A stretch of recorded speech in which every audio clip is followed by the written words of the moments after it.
Latilan pakarti tansah nyawiji.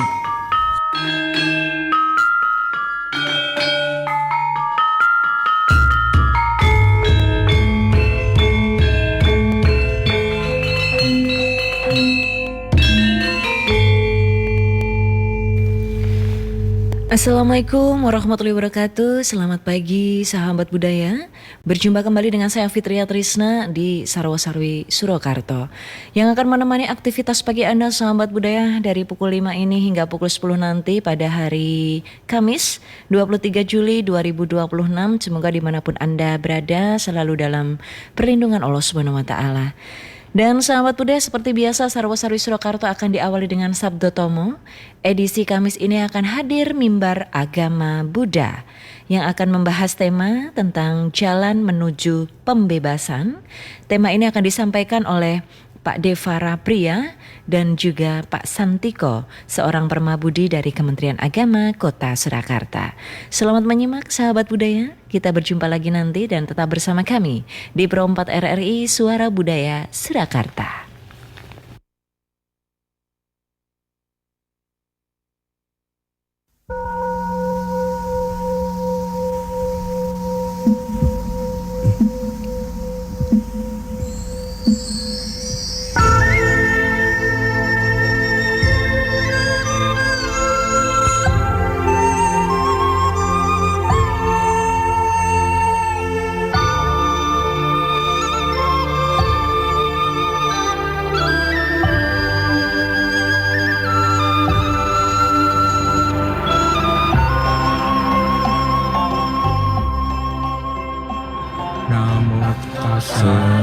Bhagavato arahato sama sambuddhassa. Namo tassa bhagavato arahato sama sambuddhassa. Namo tassa bhagavato arahato sama sambuddhassa. Selamat pagi Ibu Bapak dan adik-adik di dalam Dhamma. Terima kasih sudah bergabung dalam acara Sabda Tama di stasiun radio kesayangan kita RRI Surakarta. Namo Buddhaya.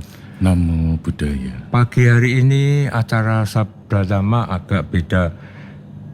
Biasanya acara Sabda Tama dibawakan oleh trio tua ya. Pak Paryono, Pak Lili, dan saya sendiri Pak Singgi.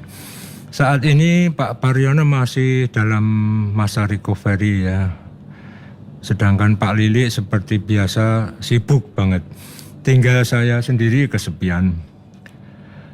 Oh tapi untung saya punya teman atau lebih tepat keponakan ya. Keponakan, betul. Iya karena dia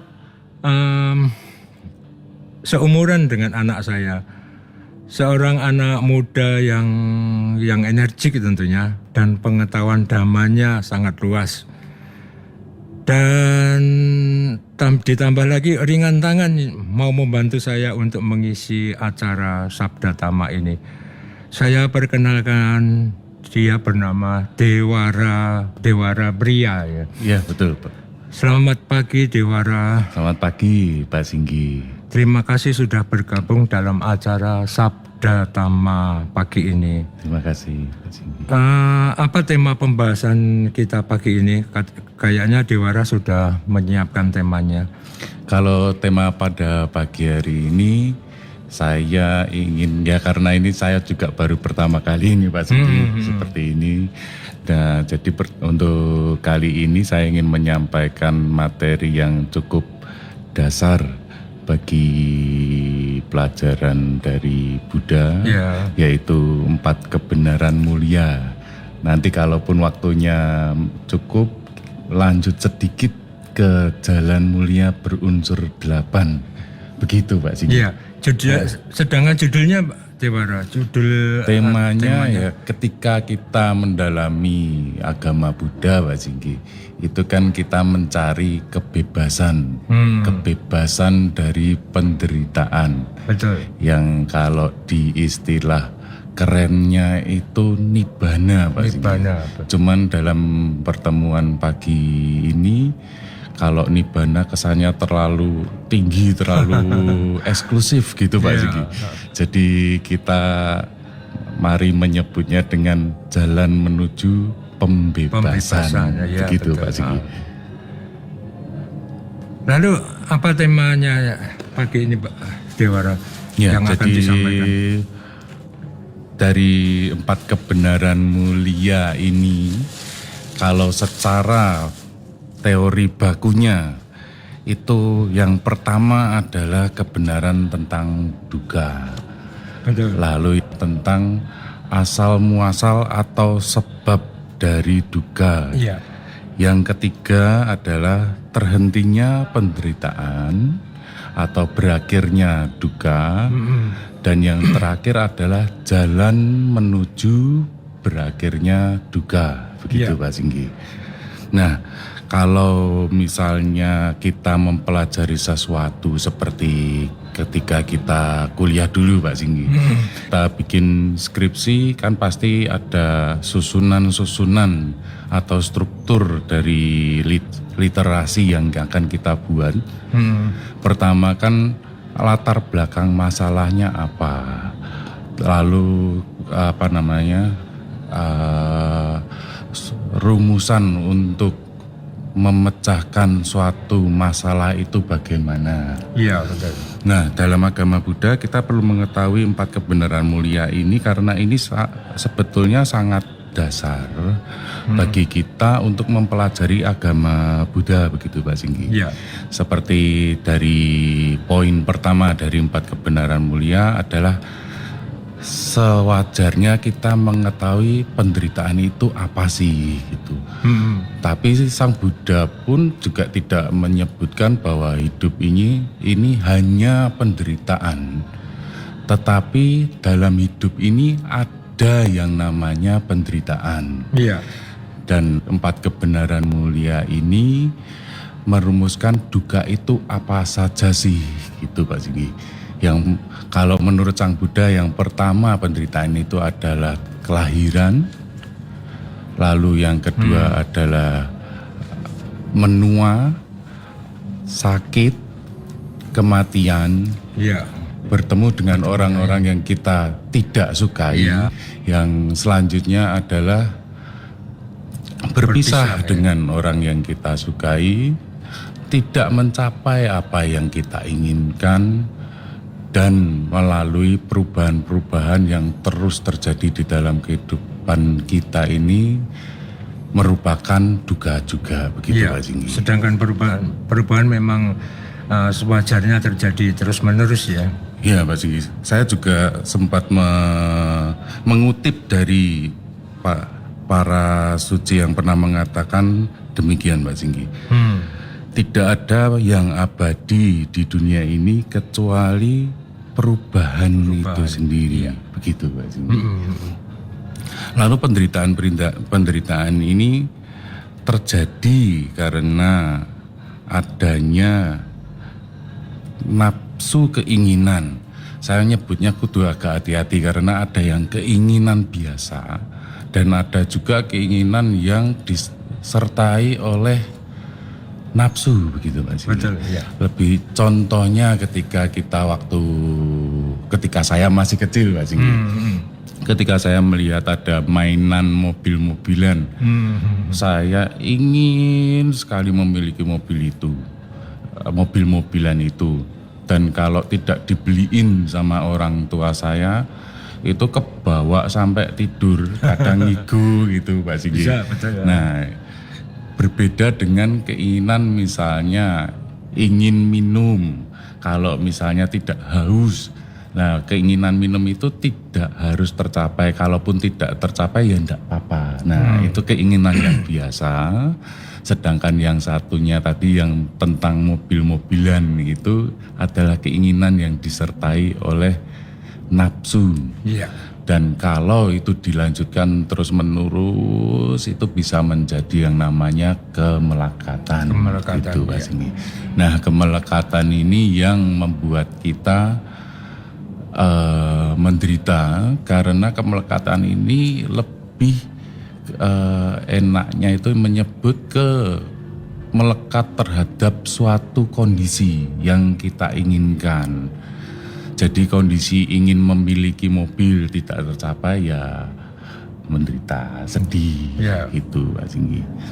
Nah, untuk penjelasan tentang kemelekatan terhadap suatu hal yang berkondisi ini juga dijelaskan oleh Sang Buddha dalam Paticca Samuppada atau kemunculan yang berkondisi. Di mana kemunculan yang berkondisi ini adalah munculnya keinginan karena kondisi-kondisi tertentu.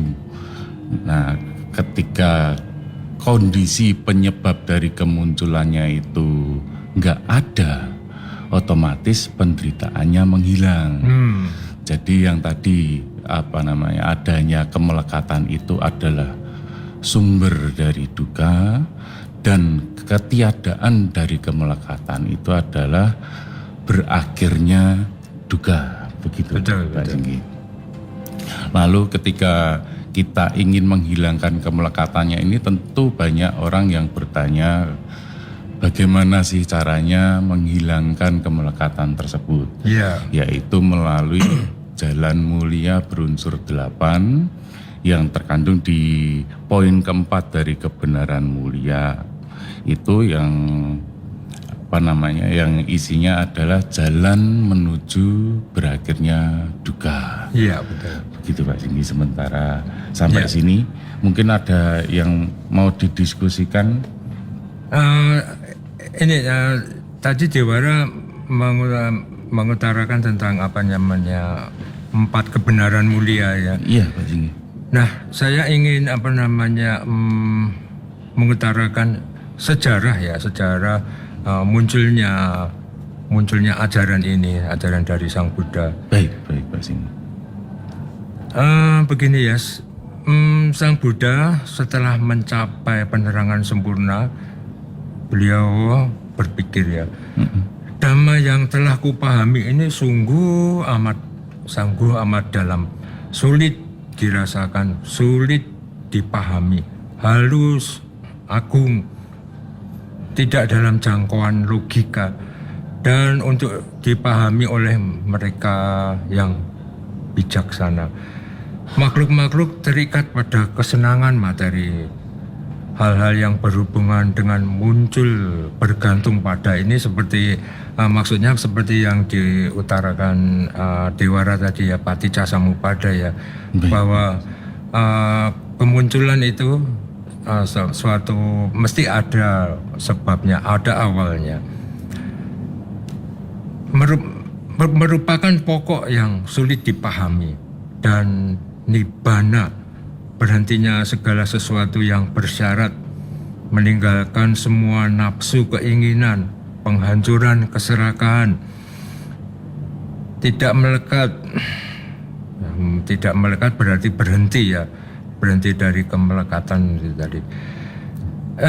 Dan juga persoalan yang tidak, semuanya ini adalah persoalan yang tidak mudah untuk dipahami. Jika aku mengajar Dhamma, ini dalam pikiran Sang Buddha waktu itu ya, pihak lain tidak akan memahamiku, itu akan menjemukkanku dan melelahkanku. Jadi Sang Buddha berpikir bahwa ajarannya itu begitu dalam sehingga akan sangat sulit untuk dipahami oleh kita nih manusia ya. Dengan susah payah telah kupahami Dhamma, tidaklah perlu untuk membabarkannya sekarang. Dhamma ini tidak mudah dipahami oleh mereka yang dikuasai oleh keserakahan dan kebencian. Yang dikendalikan keserakahan, diselimuti kegelapan, tidak melihat Dhamma ini yang berjalan menentang arus. Dikatakan Dhamma ini berjalan menentang arus, yang sulit dimengerti, sangat dalam, sukar dirasakan dan halus. Karena Sang Buddha merenungkan dengan cara ini, beliau tidak bermaksud untuk membabarkan Dhamma. Nah, ada seorang sesosok ya, bukan seorang ya, sesosok Brahma yang bernama Brahma Sahampati. Beliau sempat membaca pikiran Sang Buddha, dan karena takut dunia mungkin akan hancur karena tidak mendengarkan kebenaran ini, tidak mendengarkan Dhamma ini, beliau menghadap Sang Buddha dan meminta Sang Buddha untuk mengajar Dhamma dengan menyatakan, "Oh Guru, biarlah yang mulia membabarkan Dhamma, biarlah yang sempurna membabarkan Dhamma. Ada makhluk dengan sedikit debu di mata mereka yang apabila tidak mendengar akan jatuh. Mereka itulah yang akan memahami Dhamma." Lalu Sang Buddha menjawab, ya, pikiran semacam itu, oh Brahma, muncul dalam diriku. Dhamma yang telah kupahami tidaklah mudah untuk dimengerti oleh mereka yang dikuasai oleh keserakan dan kebencian, yang dikendalikan keserakan, diselimuti kegelapan, yang berjalan menentang arus. Sangat sulit dimengerti, sangat dalam, sukar dirasakan, dan sangat halus. Karena merenungkan begitu, pikiranku memutuskan untuk berdiam diri dan tidak mengajarkan Dhamma. Brahma Sahampati memohon lagi kepada Sang Buddha yang kedua. Dijawab lagi oleh Sang Buddha dengan jawaban yang sama. Lalu Brahma Sahampati memohon lagi pada Sang Buddha untuk yang ketiga kalinya. Yang mulia, atas dasar kasih sayang kepada semua makhluk, maksudnya yang mulia Sang Buddha, ya, memeriksa dunia dengan mata Buddha beliau. Karena beliau memeriksa dengan cara itu, Sang Buddha melihat makhluk-makhluk dengan sedikit dan banyak debu di mata mereka. Dengan ada yang kecerdasannya tajam, ada yang tumpul, dengan sifat yang baik dan buruk. Ada makhluk yang mudah untuk diajarkan, ada juga yang sulit untuk menerima ajaran, dan ada sedikit yang memandang kejahatan dan kehidupan setelah ini dengan takut. Sama halnya dengan teratai ada berwarna-warni, ya, ada teratai biru, merah, ataupun putih, Iya, di dalam kolamnya. Beberapa teratai tumbuh di dalam air, berkembang di dalam air, tetap terbenam di dalam air, dan tumbuh subur dalam air. Beberapa ada yang tumbuh di dalam air, berkembang di dalam air, dan tinggal di permukaan air. Yang lain tumbuh di air, berkembang di air, dan mendesak keluar dari air. Tidak tercemar oleh air seperti bunga-bunga teratai yang dapat kita nikmati, ya. Mereka tumbuh di dalam air tapi berkembang keluar dari permukaan air. Demikianlah seperti yang Sang Buddha selidiki dengan mata Buddha beliau. Sang Buddha melihat makhluk dengan sedikit dan banyak debu di mata mereka, dengan kecerdasan yang tajam dan tumpul, dengan sifat baik dan buruk, makhluk yang mudah dan sukar untuk diajar, dan ada sedikit yang memandang kejahatan dengan rasa takut. Lalu beliau setuju dengan menyetujui permintaan Brahma Sahampati. Terbukalah bagi mereka pintu untuk menuju keabadian. Biarlah mereka yang mempunyai telinga bersandar pada keyakinan. Itu Pak. Pak, maaf Pak, saya kebiasaan Pak Lili. sama Pak Lili sama Romo Paryono. Iya. Nah, setelah menerima permintaan untuk mengajar Dhamma ini, Iya, dari Brahma Sahampati. pikiran pertama yang muncul pada Sang Buddha, siapa ya yang bisa menerima Dhamma yang halus ini? Siapa yang akan memahami Dhamma dengan cepat? pikiran beliau tertuju pada salah satu gurunya yang waktu di masa Kehidupan.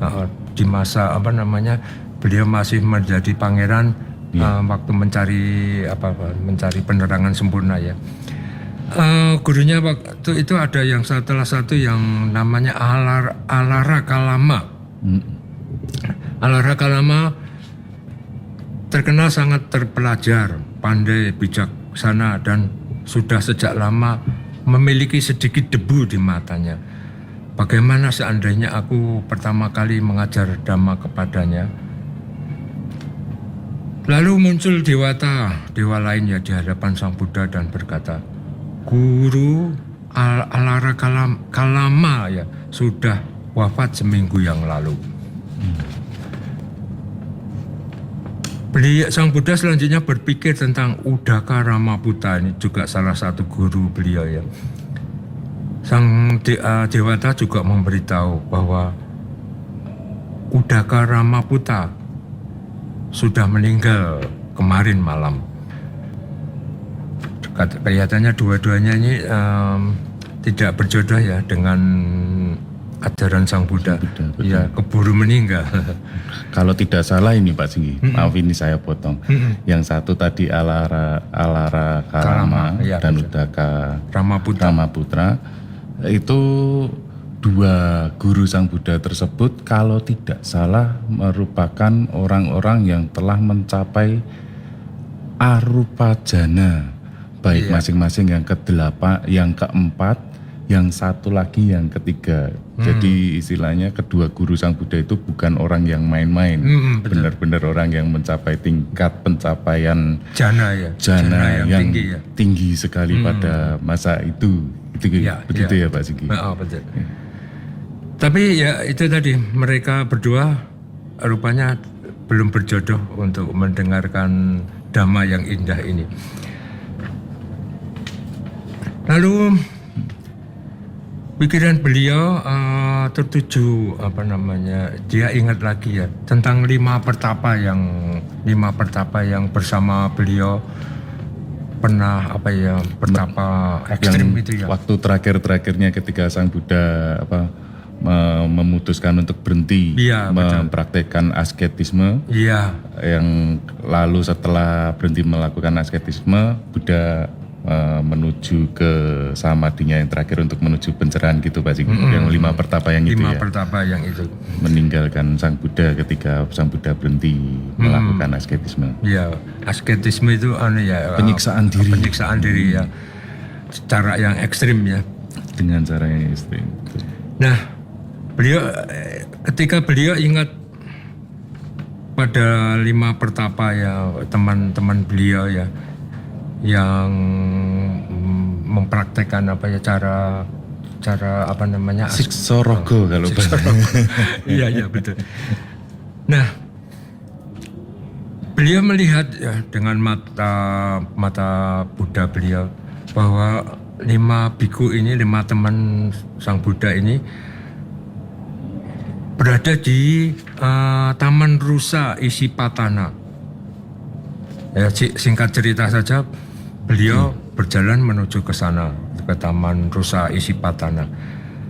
Lima orang pertapa melihat beliau datang dari jauh dan memutuskan untuk tidak memberi hormat karena mereka salah menilai bahwa penghentian beliau untuk bertapa seperti yang tadi disebut Dewara ya.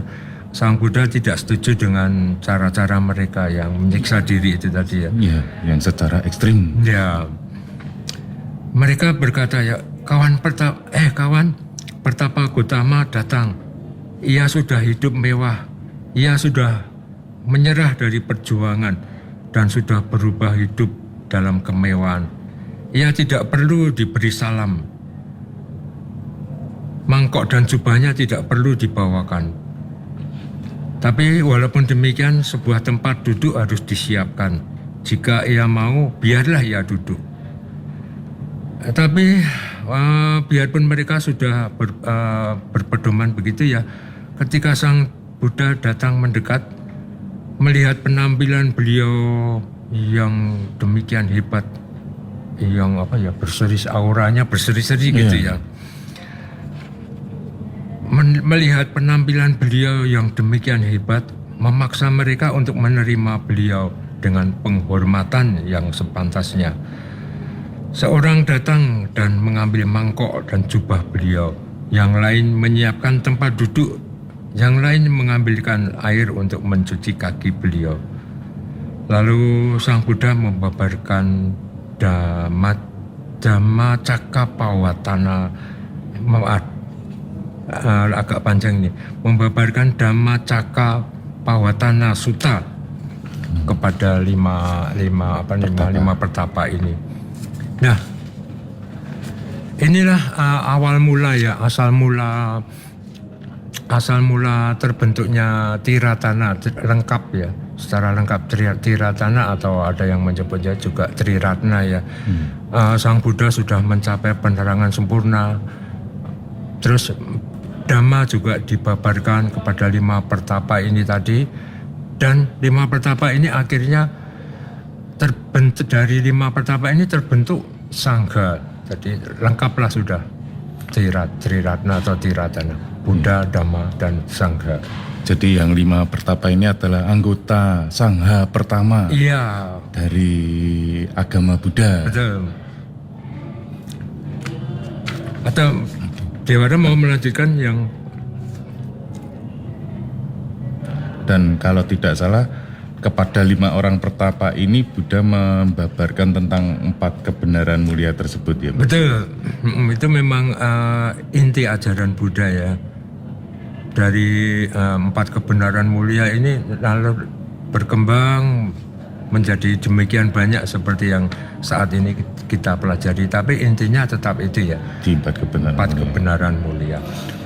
Dan kalau tidak salah juga ini Pak Singgi, dalam suta-suta untuk meditasi seperti Anapanasati Sutta atau Satipatthana Sutta, itu di tahapan-tahapan terakhir itu juga merenungkan lebih mendalam tentang 4 kebenaran mulia ini.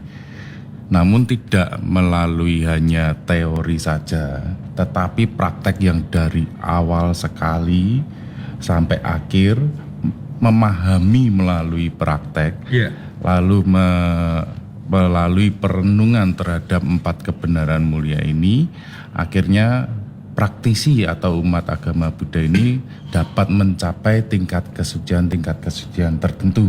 Kalau tidak salah begitu ya Pak Singgi? Iya, bisa. Cuman di dalam ajaran Buddha sepertinya pencapaian itu bukan merupakan tujuan utama ya. Itu seperti pencapaian itu dalam meditasi ya, jana-jana itu. Oh, bukan jana yang saya maksud, maaf Pak Singgi. Yang saya maksud adalah tingkat kesucian seperti Sotapanna, Sakadagami, Anagami, dan Arahat itu. Begitu Pak Singgi. Kalau yang jana, karena di ini agak kanan kiri sedikit ini Pak Singgi. Dalam Jalan Mulia Berunsur 8 itu kan ada perhatian benar dan samadhi benar atau meditasi benar. Iya. Nah, untuk mencapai jana itu kan melalui yang samadhi benar, sedangkan untuk yang perhatian benar ini kan merenungkan tentang adanya 3 corak. Yang pertama adalah ketidakkekalan tanpa duka itu sendiri, dan yang terakhir adalah tanpa adanya inti yang tetap. Begitu. Nah, melalui perenungan 4 kebenaran mulia ini, merenungkan anicca, dukkha, dan anatta ini, seseorang akan mencapai tingkat kesucian tertentu, begitu Pak Singgi. Iya. Ini juga mau sedikit saya tambahkan ya. Iya, Pak Singgi. Tadi Dewara mengutarakan tentang perenungan dengan tentang 4 kebenaran mulia. Ya. Nah, dalam Rohitassa Sutta juga Sang Buddha bersabda ya, pada sekujur tubuh ini dengan tanggapan dan pikirannya, aku nyatakan dunia asal dunia, berhentinya dunia, dan jalan menuju berhentinya dunia. Nah, sabda menarik ini menunjuk pada 4 kesunyataan mulia yang ditemukan oleh Sang Buddha dengan kemampuan sendiri. Apakah para Buddha muncul atau tidak, kesunyataan ini tetap ada. Jadi ini bukan teori karangan Sang Buddha. Ini kesunyataan yang ada di alam semesta ini. Jadi melalui pengamatan faktual begitu ya Pak Singgi? Ya, betul. Tapi kesunyataan ini tetap ada. Apakah Buddha muncul atau tidak, kesunyataan ini tetap ada. Ini hukum abadi di alam semesta ya. Hanya saja Sang Buddha lah yang mengungkapkan kesunyataan ini kepada dunia yang gelap ya. Pada saat itu mungkin sampai pada saat ini juga dunia gelap ya. Ya, agak terang sedikit karena ada ajarannya Sang Buddha. Betul, ya.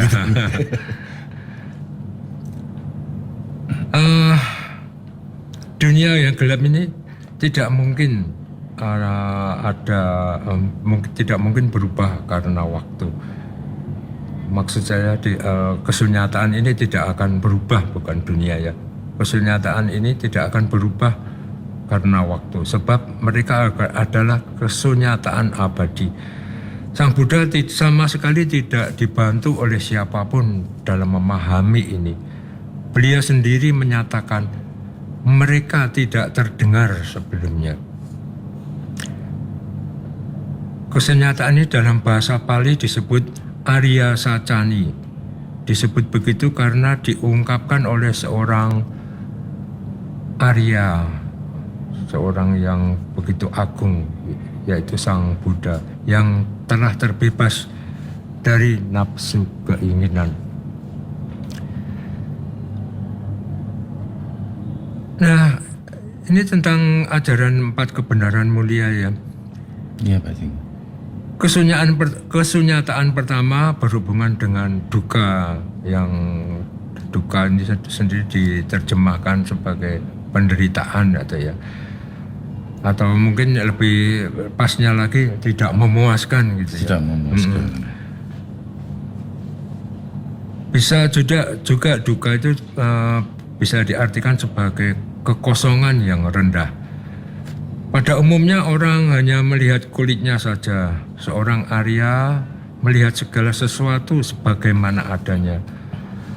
Untuk seorang Arya, hidup adalah penderitaan dan ia tidak menemukan kebahagiaan sejati dalam dunia yang menipu manusia dengan kebahagiaan semu. Kebahagiaan materi hanyalah pemuasan beberapa keinginan saja.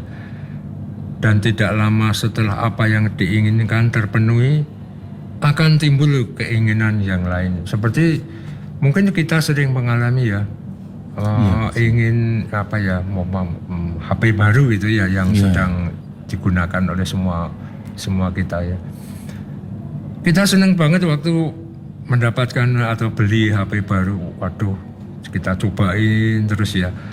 Digeser-geser ya. Internetnya sekarang pakai yang 5G gitu. Terus nanti kameranya juga dicoba, Bening banget nih. tapi ya itu tadi hanya kepuasan atau kepuasan yang semu yang sementara. Sejalan dengan waktu sudah timbul bosan. Aduh, HP ku kok kayak gini terus ya. Timbul keinginan dengan HP kita lihat dia di iklan ya, di media. Wah, ini HP yang merek ini lebih bagus, ini lebih canggih. Baru. Timbul keinginan yang untuk memiliki yang baru lagi. Yang dulu kita sukai, kita sangat puas dengannya, kita bermain-main terus dengan HP itu. Bosan sudah, timbul keinginan baru. Iya.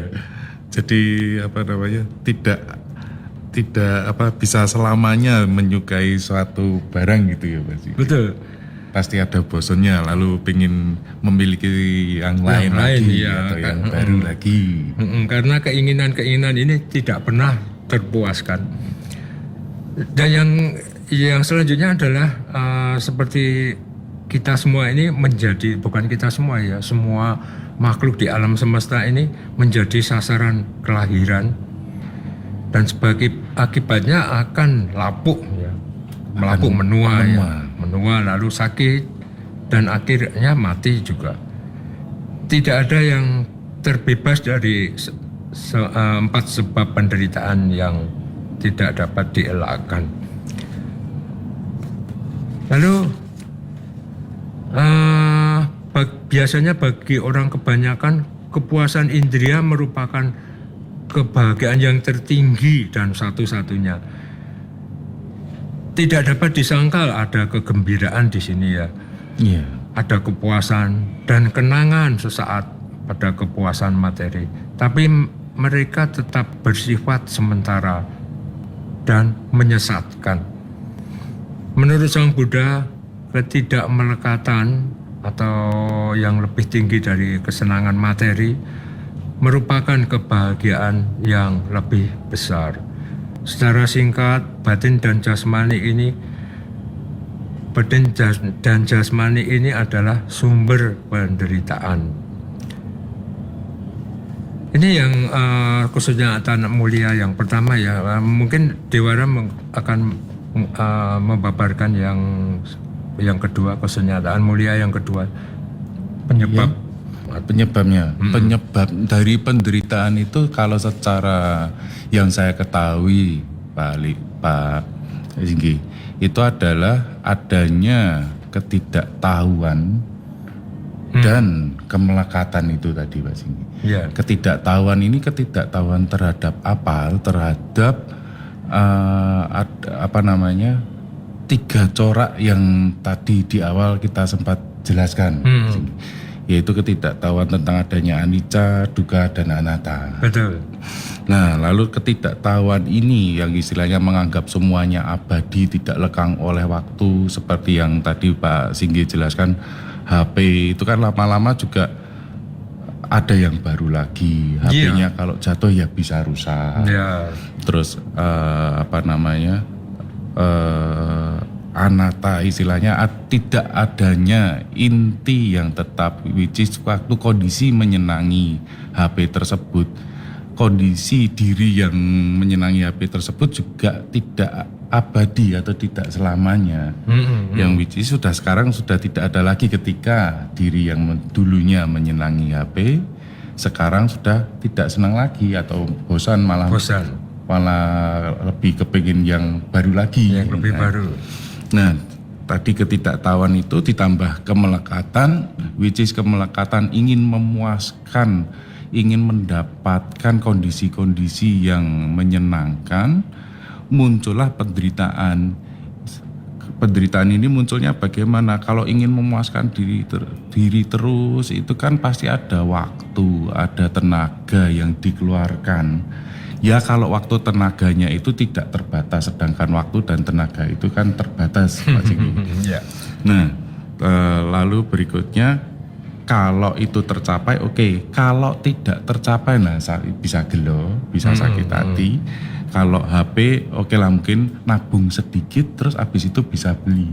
Tetapi untuk keinginan-keinginan yang ekstrim, misalnya mendapatkan wanita yang dicintai atau mendapatkan suatu kondisi kekayaan tertentu, nah itu kan jauh lebih sulit dan resiko tidak tercapai ya kan semakin besar. Nah itu yang memunculkan penderitaan-penderitaan yang ada di dalam diri kita, Pak Singgi.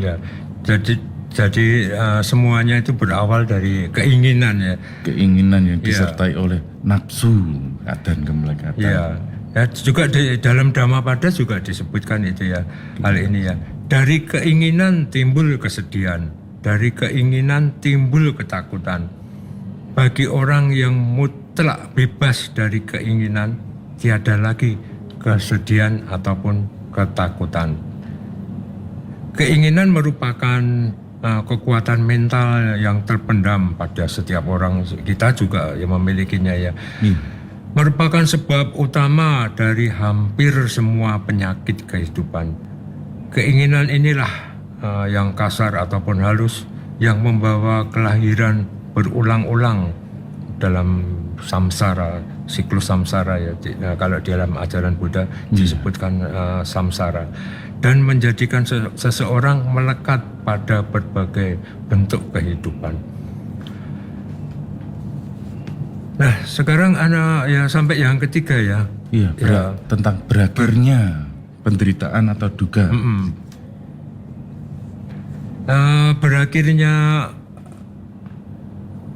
Berhentinya penderitaan atau duka itu merupakan tujuan akhir dari semua umat Buddha ya, yang disebut nibbana. Ya. Hal ini dapat dicapai dengan menghilangkan segala bentuk nafsu keinginan secara menyeluruh. Kesenyataan ini harus disadari dengan mengembangkan jalan Arya berunsur 8 yang merupakan kesunyataan mulia yang keempat.